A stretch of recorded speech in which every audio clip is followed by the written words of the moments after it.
작가의 의도는 그들의 배교가 예수님의 가르침을 따른 결과라고 믿는 것 같다.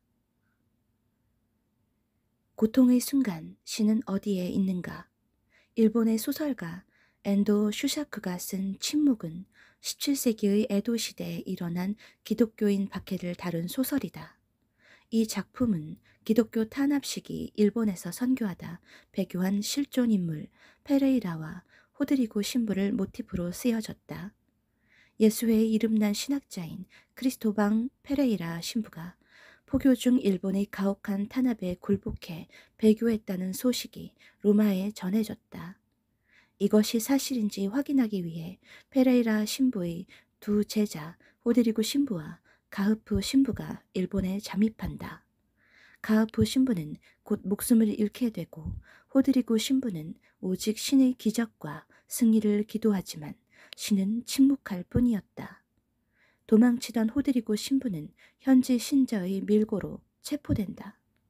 수감 장소에서 호드리고 신부는 배교한 스승 페레이라와 만난다.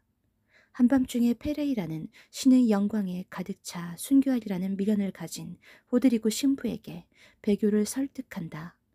배교를 거절한 호드리고 신부는 대신 그를 괴롭히며 멀리서 울리는 비명소리를 없애달라고 외친다.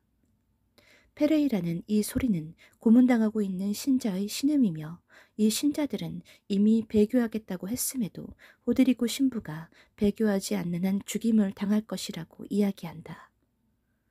내가 배교한 것은 말이야.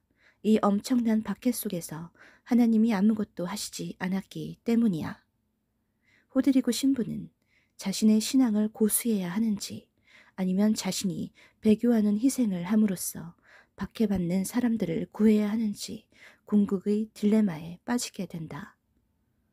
호드리고 신부는 마침내 페레이라도 같은 이유로 배교했음을 알게 되고 배교 확인을 위해 이용한 성화삼 밟기를 받아들인다.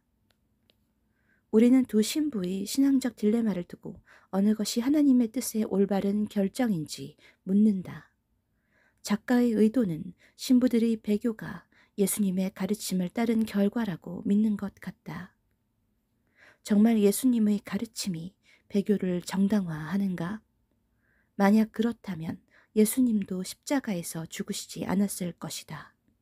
예수께서 죽으신 것은 그분을 따르는 제자들도 그렇게 살아야 한다는 것을 솔선수범하신 것이다.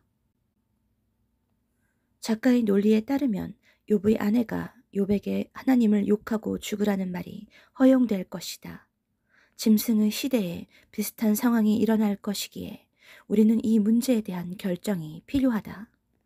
요한계시록 어디에도 죽어야 할 때 타협이 가능하다고 언급하지 않는다.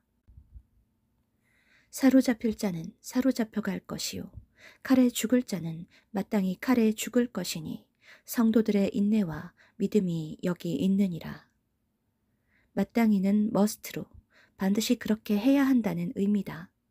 또 다른 천사 곧 셋째가 그 뒤를 따라 큰 음성으로 이르되 만일 누구든지 짐승과 그의 우상에게 경배하고 이마에나 손에 표를 받으면 그도 하나님의 진노의 포도주를 마시리니 그 진노의 잔에 섞인 것이 없이 부은 포도주라.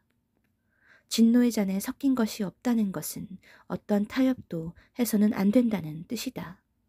성경에서 타협을 용납한 사례는 한 번도 없다. 하나님의 침묵은 방관한다는 의미가 아니다. 여호와께서 내게 이르시되 내가 나의 처소에서 조용히 감찰함이 쬐이는 일광 같고 가을 더위에 운무 같도다. 하나님께서는 숨어 계시지만 감찰하고 지켜보신다. 스데반이 순교할 때 주님은 모른 채 하고 계시지 않았다. 보라, 하늘이 열리고 인자가 하나님 우편에 서신 것을 보노라. 하늘이 열린 것은 곧 스데반을 영광 가운데 맞이할 것을 보여주고 있다. 또한 하나님께서 가만히 지켜만 보고 계실 것이라 생각하지 않을 것은 그가 처소를 나와 심판을 행하실 것이기 때문이다. 페레이라와 호드리고 두 신부가 만약 배교 대신에 순교를 택하였더라면 고문을 받던 일본의 신자들도 순교의 영광을 따라갔을 것이다. 두 신부의 배교에 관계없이 26명이 1597년 도요토미 히데요시의 지시로 십자가에 매달려 순교했다. 순교의 영광은 누구에게나 허락된 것이 아닐 것이다.